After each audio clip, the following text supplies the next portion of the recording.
Yo guys, what's going on? I'm Tim for The Real Sports Talk. You can hit me up on Twitter at CashKelly_TRST, and you can also like The Real Sports Talk on Facebook. As you can hear, my voice is a little bit better, but I'm still not back to 100% yet. I just wanted to make a video about this Roger Clemens trial because I've kind of tried to ignore it because I really don't care anymore about the steroid era because we're moved on from the steroid era, and that's a great thing for baseball. We finally have some people in baseball now that are from like this era that people are beginning to follow. Pujols, even Albert Pujols, he's not having a very good year. Obviously, he's batting 197. He's not even from this era, so to speak. So it's been a while since we had like some stars that just started now or just really coming into their own, that are really getting out of the mainstream, that fans are really getting behind these guys as the best players in the game, because Albert Pujols has kind of held that title since Barry Bonds retired, and maybe even a little bit before that. But now with Josh Hamilton and Matt Kemp coming up, you got some young guys like Bryce Harper coming up. Pitching-wise even, you're getting some younger starters now. Guys like Roy Halladay are looking like they're 35 years old. And you're getting some younger starters coming up now, like Clayton Kershaw, even Justin Verlander's breakout season. So, with the emergence of some of those guys, we are finally essentially out of the steroid era. While there's still some guys that you look at and say, oh man, didn't he use steroids? When you see David Ortiz or Manny Ramirez or A-Rod or whatever. But for the most part, for most fans, that's not even the first thought that comes to their mind, because no one wants to remember that time. It was a bad time for baseball. While during the late 90s it was an enjoyable thing to watch, it became to the point where it was just like a joke. You knew which guys were on steroids, and it wasn't fun to watch anymore. And that's why, for me, that was my childhood. So that to me like tainted watching baseball when I was a little kid. Fortunately, the Phillies just straight up sucked, and you guys know I'm a Phillies fan, so they weren't even good enough to have anybody on steroids. So it didn't necessarily kill me as a baseball fan, but it was something that I was eager to move on from. But Roger Clemens is one of the most synonymous guys with this steroid era. You guys all know how he came out, or in the Mitchell Report, Brian McNamee, his former trainer, testified or put in there that he had injected him with steroids. Him and Andy Pettit and Chuck Knobloch. Chuck Knobloch said that yes, it happened, and Andy Pettit said that yes, it happened. It was actually HGH. And I know that seems like a small correction, but it bothers me when people confuse those and think that they're the same thing, because technically they're not. It's still cheating, but it's not the same cheating. Now, while I've tried to ignore it, we all saw that, and then after that, Roger Clemens, instead of either just denying it or, because we pretty much all know that Roger Clemens is guilty. I know it's America, you're proven or guilty, not guilty until you're unguilty. You're innocent until proven until proven guilty. I can never get that out of my mouth, because usually when you say that, it's about someone that everyone knows is guilty, like O.J. Simpson or Casey Anthony. So it's like, yeah, you can say that, but it really doesn't change the facts at hand. So you can say that about Roger Clemens, but I think that we all felt that if you had listened to reports before from the LA Times and everything, that Roger Clemens had been on steroids, and that there were rumors that, and that in all likelihood, pretty much all the big stars in that time were on steroids. So it didn't surprise anyone, and when it came out about Roger Clemens at that point, concerning the two guys that were linked with him also said that not only did they do it, but Andy Pettit testified that Roger Clemens, they had discussions where Roger Clemens had said he had done steroids. So we all felt like Roger Clemens was guilty. So he could have either came out and said that he did it, or he could have just said he didn't do it and then just disappeared, essentially what Barry Bonds did after he broke the home run record, because no one's heard from Barry Bonds. I remember one time that since he's retired, he's been back at AT&T Park. But besides that, we haven't heard from Barry Bonds at all. I thought that he'd be an analyst or something. We just really have not heard from Barry Bonds. I know he got divorced from his wife, but we haven't heard from Barry Bonds. Roger Clemens instead took the route of taking this to Congress, and That's the part that when people get the Mitchell report confused, this is not where baseball took it to Congress. He took this to Congress to testify for defamation, I can never say that word correctly, defamation. He took that to Congress against Brian McNamee, and they had that huge 3-hour thing. It was like 2006 or 2007. It was a long time ago, and and we all looked at that and watched it and said, okay, but he still has syringes with your DNA on it. And Brian McNamee is not out of the water here. He is a strange person, but Brian McNamee is certainly not out of the water with this.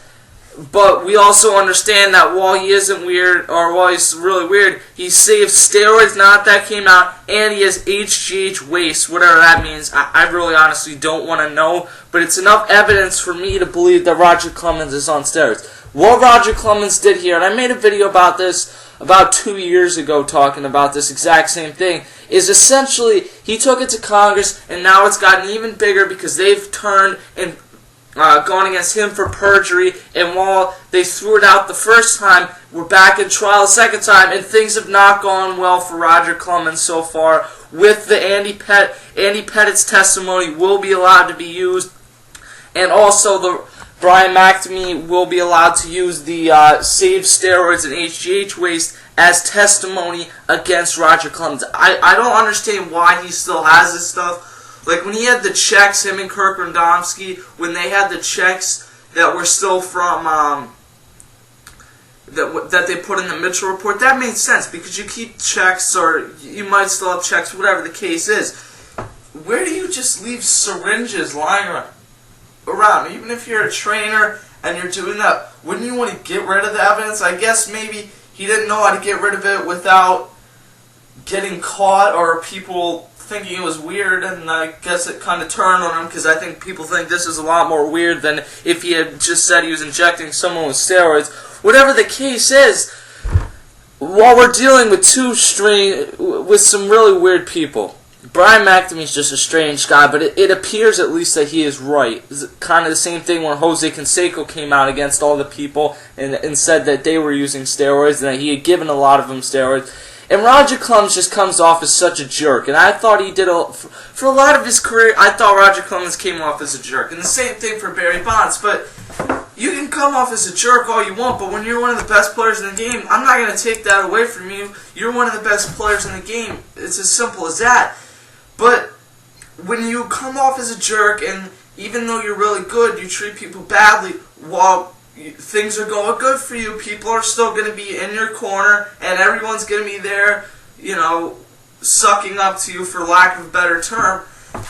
But when things go bad, that's when people begin to turn on you. When the people that you thought were on your side, that you innocently thought, oh, well, this guy might know I'm doing it, but who cares, he's on my side. Those are the people that turn on you, and quickly everybody goes against you that you thought was on your side. And I think that's kind of what happened to Roger Clemens here. Because while him and Andy Pettit were friends, and then some, because, I mean, they went to the same team and everything, and I always thought that was just kind of weird how they happened to go to Houston and happened to go back to New York, and maybe it's because they were injecting, I don't know. I honestly don't want to know what the deal was there.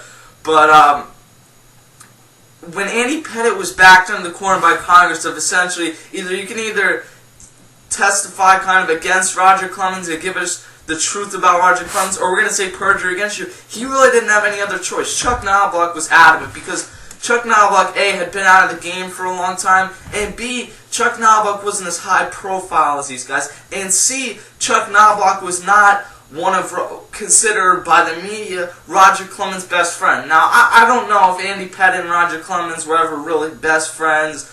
Like, we get these ideas when we watch sports that just because two guys look like they like each other on a field, that means they're like, for all we know, LeBron James and Dwayne Wade might not even like each other. They say they're friends. That's great. We don't hang out with LeBron James and Dwayne Wade off the court. We don't know. So that's just an example. I think that they probably are. But maybe Andy Pettit and Roger Clemens never were friends. But you had always been given that sense that they were really good friends off the field and that they were always together. That type of deal. And even though they were friends, Andy Pettitte was essentially backed into the corner of having to turn on Roger Clemens. And while some people would back Roger Clemens, most people didn't back him because A, they didn't believe his side of the story. B, he was a Yankee, and if you're a Yankee, you're gonna have Yankee fans back you, but you're gonna have a lot more people go against you just because, in general, a lot of people don't like the Yankees. And C, the fact that he was not necessarily a very nice guy certainly plays into it. Not nearly as much as it does with Barry Bonds, because he's not as synonymous for being a jerk as Barry Bonds is. But Roger Clemens, to me, has always just come off as kind of smug and arrogant. Not as much as Barry Bonds, but pretty close to it. And essentially things have turned on. The reason I originally made this video is because a story came out that a juror fell asleep and was dismissed today during the trial. And that's part of it's kind of ironic, because here we are in this thing where certain people think that this is a waste, who really cares, and then there's other people who take this like it's a life or death thing, and then you got someone else in there just sleeping. Yeah, that's a little weird, but all in all, I was reading down in this article on ESPN New York, and it also said it was giving the biographical information that came from the public statements by the jurors that they gave themselves. And let me just read off a few of these. This is coming from a story on ESPN in the MLB section from, I believe, TJ Quinn, who was one of the people that wrote the ESPN Game of Shadows. Here's juror number 2, because juror number 1's gone now because she fell, or he or she, they didn't list it, fell asleep. Seat number 2, a female who plays golf, not a baseball fan, but watches golf, tennis, and the Super Bowl. Recently retired and has worked at the Association for Psychologists and as an elementary school teacher. So maybe she knows who Roger Clemens is. Seat number 3, you would think that she'd at least heard of it given the background. Another female who was a program analyst with District of Columbia Department of Human Services since 2000. She took pre-law classes and considered going to law school. Never heard of Clemens and doesn't follow sports. Loves to read and bake. Damn, that sounds like a boring life. But regardless, the fact that she's never heard of Roger Clemens and doesn't follow sports is something that goes for Roger Clemens. Because if you bring in people that have heard of Roger Clemens and don't like Roger Clemens, or do like Roger Clemens, then either it gives him an advantage or it gives him a disadvantage. And usually that's something that they like to take out. I know that there's some 3-strike system. I've never been on jury duty, obviously, because I'm not 18. But you would think that there would at least be some people in there who are baseball fans. They might not have a general opinion on Roger Clemens, but so far we haven't gotten anyone who's like that. C4 is a female occupational therapist. Attended 2 baseball games in her life, both in Washington. One at Griffith Stadium, that is like Washington Senators Day, and one at Nationals Park. But she says she's not a baseball fan. So Nationals Park, it was just something to do, that type of deal. So you tend to think she probably hasn't heard Roger Clemens. Seat number 5 is a male who studied engineering and bioengineering at the University of Pennsylvania. He's a hockey fan, likes long-distance running and working out, knows a lot of people who took PEDs, but says that they were not for him. Thought 2008 congressional hearings on steroids were excessive. And I think that pretty much everyone thought that when George Mitchell even went to the distance to actually have congressional hearings about this, I thought that it was a little strange, and I never understood what it actually did for baseball as productive, but whatever. Seat number 6 is a female curational researcher at the Smithsonian, not a sports fan. On 2008 congressional hearings on steroids, she said, "At the time I felt like that was not what the best use of Congress's time when they had so many other things to deal with." Now, normally I'd say, well, you're not a sports fan, so screw you, but in general, I think that I pretty much agree with that assessment, but again, someone who would not have heard Roger Clemens. Seat number 7 is a male. He's heard of Clemens but couldn't identify what position he played. I mean, I don't understand what some of these guys do. How do you not know who Roger Clemens is? But regardless, he testified before Congress several times, most recently on cyber legislation representing his financial sector. Now an official at the U.S. Treasury Department, went to Yale School of Management. So this is a smart guy, just unfortunately doesn't really know anything about sports. So that probably goes in Roger Clemens' favor yet again. Seat number 8 is a female who teaches deaf and hard-hearing students from Buffalo. Likes photography and fabric art. Not a sports fan, does not know Clemens. I don't understand where these people come from. Seat number 9, male, works as an administrative assistant at the Canadian Embassy next door to the courthouse. Worked at a life insurance company, was a pre-med student at Howard University. Speaks French and Spanish, not a baseball fan. When she was asked about Clemens' 2008 congressional testimony, said Clemens seemed forthright. And you would think that if you didn't know the background stuff, and unfortunately with some of these people, I don't think that they really know the background stuff. And that's the problem, is if you don't at least give them the background of understanding what has gotten to this point, if you don't tell them about the Mitchell report, then I don't really think it's very fair to put them in this trial. But regardless, seat number 12, male, retired. Grew up in Germany, moved to the U.S. at the age of 15 in 1946, which would make him about 80 years old. Taught political science at the University of Massachusetts Amherst for 25 years. Also taught at Smith. Didn't recognize Clemens' name. Only sport he follows is soccer. That makes sense. I mean, if you come from Germany, it's not a real big baseball country. Really, they don't like baseball at all. It's one of the... Europe is not real big on baseball. So, in general, that makes sense for... I'll give him a pass for not knowing who Roger Clemens is. See, no, although you'd think at some point you'd see a Yankees game or the World Series and you'd at least have heard of Roger Clemens, but I guess not. See, number 13, a female retiree, active in effort to get voting rights for District of Columbia, which I didn't even know they didn't have voting rights. Worked at U.S. Department of Transportation and Bureau of Public Transportation or something, whatever. Said her husband told her upon learning that she might serve on his trial, get out of it, don't do it. And Clemens chuckled on it. So I guess that means that she has no idea. This is one of those weird relationships where the father or the husband sits down and watches baseball all the time and is a big fan, but the wife is clueless. I don't understand how that works either, because you'd think, if I'm going to marry someone and I'm a huge sports fan, you'd think they'd at least have to be able to sit down and have some understanding of sports, but maybe she was really hot. I don't know. See, number 14, a female environmental lawyer, ran cross-country and track in high school. That's irrelevant. Doesn't follow sports. I mean, how many people run... I run cross-country, or I run track in high school, and I know tons of people on there who will have never played another sport, will never follow another sport, and have never followed another sport in their life. Knew Clemens is a well-regarded pitcher, but didn't know he's connected to stars. That makes sense. Alright, I get that. See, number 16, female in law enforcement with Washington Metropolitan Area Transit Unit. Calls herself a sharpshooter. When not working, sleeps and cooks a lot. Your hobby is sleeping? Not a sports fan and hadn't heard of Clemens. So, whatever. I'm not going to go through reading the alternates, but it looks like there's a decent jury in terms of Roger Clemens actually having a good chance to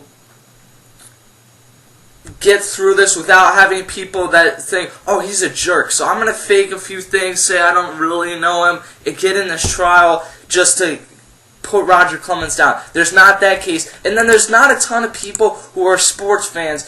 And when you're a real big sports fan, or some people aren't this way, but I am, I view the steroids as a huge sports sin. It's huge. It's right up there at the top with me, with like corking your bat or something along those lines. And even if I'm not a huge baseball fan, if I'm just a football fan, I view that as a huge sports sin. And I come over, I know who Roger Clemens is, but I'm going to be on this trial. Then I would be biased against Roger Clemens. It doesn't appear that he has any people like this. So he is in a good situation at least it seems like, to get out of this without being found guilty. And now, I don't know. Just because you're not a sports fan doesn't mean you don't go through and understand all this stuff and realize that he essentially did lie to Congress, and they can basically prove it with the McNamee stuff. It's going to come down to whether they believe McNamee, which certainly could understand why someone wouldn't believe that, and we'll see what ultimately happens going forward. I just wanted to give you guys an update overall on the Brian McNamee and Roger Clemens saga that continues to go on and really does not seem like it's anywhere near ending. So we'll see, and the juror did not think it was anywhere near ending, so she felt it was necessary to just fall asleep. Whatever, hit me up on Twitter and Facebook, that's all that really matters to me, and I'll see you guys later.